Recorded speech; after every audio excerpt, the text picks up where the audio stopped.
10 करोड़ से ज्यादा लोग కంచుకచెర్ల మండలం పరిటాల క్వారీల ఎదుట సిపిఐ పార్టీ ఆధ్వర్యంలో ధర్నా నిర్వహించారు. అనుమతులు లేని క్వారీలను నిలిపివేయాలని, ఇటీవలే క్వారీలో మృతి చెందిన వారికి కార్మిక చట్టం ప్రకారం నష్టపరిహారం అందించాలని కోరారు.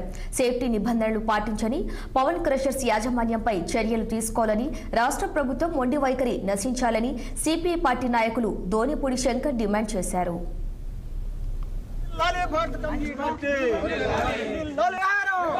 పరిటాల క్వారీ ఘటనలో మృతి చెందిన కుటుంబాలకు నష్టపరిహారం. భారత కమ్యూనిస్టు పార్టీ.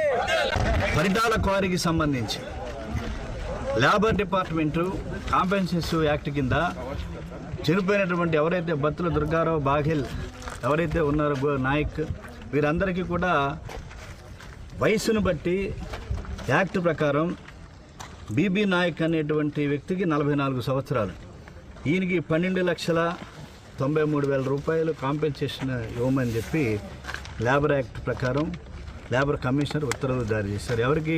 ఎవరైతే ఈ క్వారీ యజమాని ఉన్నాడో Pavan granites and metal works వాళ్ళకి.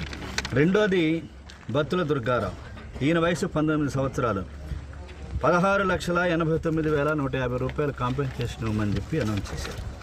అలాగే బాఘెల్, వీరంతా కూడా జీకొండూరు చౌటూరు గ్రామస్తులు, నివాసం, 35 సంవత్సరాలు, 14,77,950 రూపాయలు. మేము అడుగుతున్నాం, ప్రాణాలకి ఆక్షన్ వేస్తున్నారా, వెలగొడుతున్నారా? సేఫ్టీ మెథడ్స్ ఏవి? 99 క్వారీలకు అనుమతి ఉంటే 50 అనధికారికంగా ఇక్కడ తవ్వకాలు సాగుతున్నాయి. కాబట్టి గనుల శాఖ ఏం చేస్తుంది? మామూళ్ళ మత్తులో జోగుతుంది, మామూళ్ళ మత్తులో నిద్రపోతుంది. ఇవాళ ఇదొక 300 ఎకరాల స్థలాన్ని